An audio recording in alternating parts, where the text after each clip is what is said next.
Welcome to This Academic Life, episode 29. This episode is sponsored by DeGrider and its portfolio in science, technology, engineering, and mathematics. For students and researchers in mathematics, DeGrider's 2022 catalog is now available at thisacademiclife.org. If you're interested in being a sponsor, then please contact us at sponsor@thisacademiclife.org. Hi, my name is Kim Michelle Lewis. I'm a professor of physics and associate dean of research. Hi, my name is Lucy Zhang. I'm a professor of mechanical engineering. Hi, I'm Pania Newell. I'm also a professor in mechanical engineering. By now, we all have heard about the war in Ukraine. Sadly, many people have lost their homes, family members, and had to flee the country, leaving their husbands, fathers, and sons behind to fight and protect their country. There is no word to express our sadness. This is not the first war happening in recent years. There are many other wars happening in the world: Syria, Yemen, Afghanistan, just to name a few. I personally experienced war most of my childhood, and I believe no matter how long a war is and how short it is, it will change the life of the people involved forever, as it did to mine. So in this episode, we thought that we can talk a little bit about the impact of wars in general in academia and how we can help people that their life has been interrupted as a result of the war. So there is no question that education system is interrupted and at all levels, K through 12, at university level. I've seen people from other countries trying to help and assist Ukrainian as well as Russians whose life been impacted as a result of the war by offering scholarship to Ukrainian students that they are fleeing and going to other European countries. I've seen also postings about some Russian scientists that they are in other countries and they were collaborating with some Ukrainian scientists as well as some Russian scientists, and now their research has been interrupted. So how about you? Have you, Kim and Lucy, have you thought about these interruptions in the education as a whole, or have you had any personal experiences? Do you have any Russian collaborators or Ukrainian, or do you have any comments in general? Yeah, I don't know any Ukrainians or Russian personally. I honestly think that education is the last thing on their minds right now, particularly the people in Ukraine or the Ukrainians who are currently living in other countries where their families and relatives are still in Ukraine.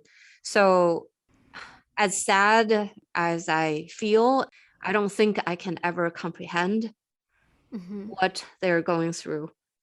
I think it's, education, yes, is a necessary part of a society. I think staying alive is their goal right now. And how to stop the war is the first thing on their mind. I have read a number of resources online from different articles and different resources, particularly scientific magazines, that there are many countries who had lent helping hands to students or kids, all right? So kids and also researchers at every level to welcome them into their labs in a way to help whatever they can do to help. I think as an academic, that's probably what we can do. That's the closest thing that we could get our hands on to help. So yeah, so that's as far as I know. Yeah, I was thinking that I guess maybe one thing that we should be mindful is that if we have any Ukrainian students, we should be mindful of what they are going through. They still have family members back home, and it's very difficult time for them to focus on their study. If there are graduate students, maybe we can relax some of the deadlines for them or extend the deadlines for the exams. Just be mindful, because as you pointed out, it's very difficult to comprehend the situation. Nobody knows what's going to happen, how long it's going to last. But I guess showing them some support and love that they need, maybe that's one thing we can do.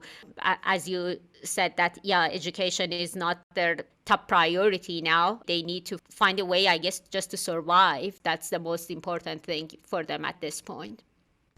At either of your schools, have they put out a mass communication that provide a list of resources for students who may be impacted by this war in support of the students, the emotional support or resources for students? Yeah, here at the U, I saw that they put a program together to have discussion for Ukrainian students being impacted, because the state of Utah has a lot of refugees and they already welcome some of the refugees from Ukraine. So the state as a whole has been impacted, and they started some programs. Also, they started collecting some donations. So they provided a list of what is needed. But this is, as I said, the state of Utah is very active in terms of welcoming refugees, from not only the political refugees that they are impacted because of the war, different type of refugees, they come here. So that's part of their protocol. So they know how, I guess, to collect resources and supplies and send it back. So to answer your question, yes, there are some initiatives here. So just a follow-up question, thinking back to your own personal experiences, is there some resource that the schools should be offering, or that schools across the nation should be offering, that we are not necessarily thinking about because we're removed, it's not happening in the United States? Is there something that is being overlooked, some critical need that's being overlooked, that's not being addressed based on your own experiences? Well, so my experience, it goes back to many, many, many years ago. So we didn't have like social medias back then. But I do remember that I felt like the rest of the world didn't care about us. During the wars, people and countries, I guess the governments, they usually take sides. And that has an impact on the people, because people, they are not necessarily the government. The government has different views. Now, the many Russians, they are against what their government is doing, and that has impacted their life here. I have many Russian colleagues that here, they say that we never voted for this guy, and now this is the whole result. And now people, they are treating them poorly because they are Russian, right? So I guess having just some sympathy and showing that we care. We are all humans at the end of the day. It's anybody being involved in this war, if they are Syrians or Afghanis or Yemenis, we care about them and we should show our love and support. And during my childhood, we experienced the war. I never felt any love coming from other countries, and it was just our family trying to stay together and support each other. And it's a fearful time. It's very difficult. And these kids that now they are coming to US or going to other countries, I don't think they would ever forget what they experienced. So I guess just showing some love and support and some level of understanding, that would go far away. Quick question. What does that look like? Because, for example, we're doing this podcast, and for me, this is showing support.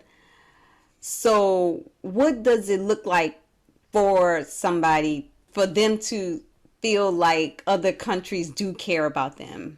So I think now the situation is different. As I said, like we have social medias, right? I see people, they have a lot of posting, like just producing some positive energy, not just saying, oh, all Russians are bad, just giving positive energy. There are always these differences, they exist, and they would always last as human beings are living in this planet and maybe next planet, because I guess Elon Musk is taking us to other places too. So I think that we all have these differences, but we should just generate some positive energy, how we can support each other. I've been in meetings that people, sadly here in United States, they were treating some Russian colleagues poorly because just they are Russian. And I guess we can remove those. And that goes back to, I guess, our previous discussions that we had around biases, right? We all have biases. We should eliminate those biases and simply look at each other as like human beings. Yeah, I was going to say that it really goes back to what we discussed in the episode 28, where we talk about diversity, inclusion, right? So because it all takes a lot of understanding to embrace the differences among us. When COVID-19 just started, the Chinese are being treated very badly. And we are still being treated very badly in every corner. Right. And just because of the rhetoric and the social media had caused much of that, it takes a little bit of everybody's understanding and love in order for this to all come together. I love that you said that we all need to contribute. It's not just me or you and Kim. It's all of us. And also, I think that there are nice articles out there that it shows the importance of this. Lucy, you shared that the National Science Foundation, the director or the person in charge of their National Science Foundation mentioned that in Ukraine, it's been lately been formed. It's like 2 years ago or 3 years. And even during the war, they are still trying to figure out how they can make sure that their research is moving forward. And as new as 2 years, it means that they started some facilities, they established, it's just like building our own lab here, right? It takes time.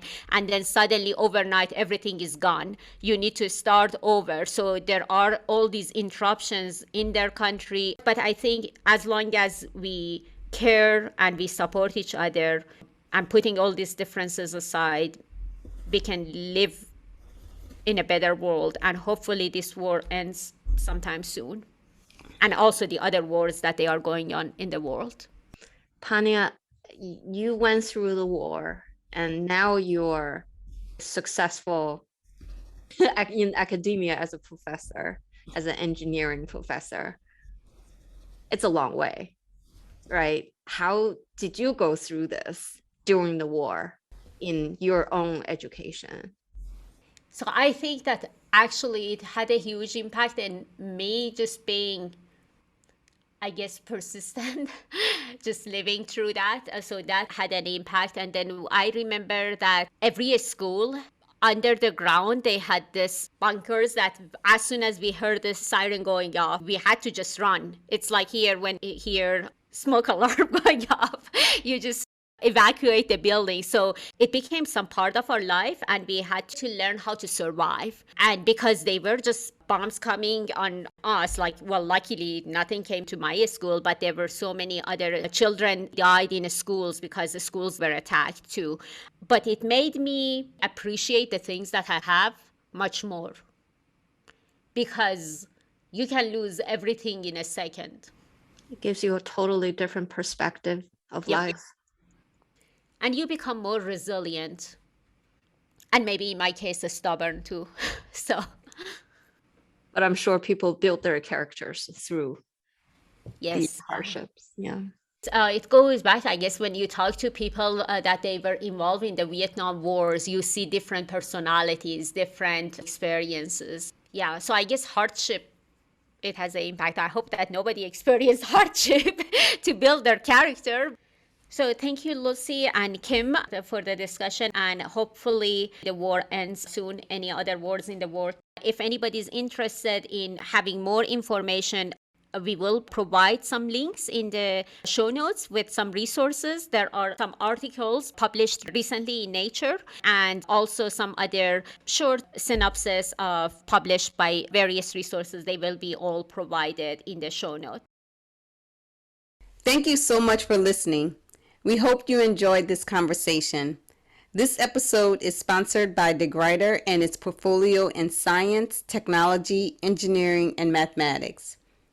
For students and researchers in mathematics, DeGrider's 2022 catalog is now available at thisacademiclife.org.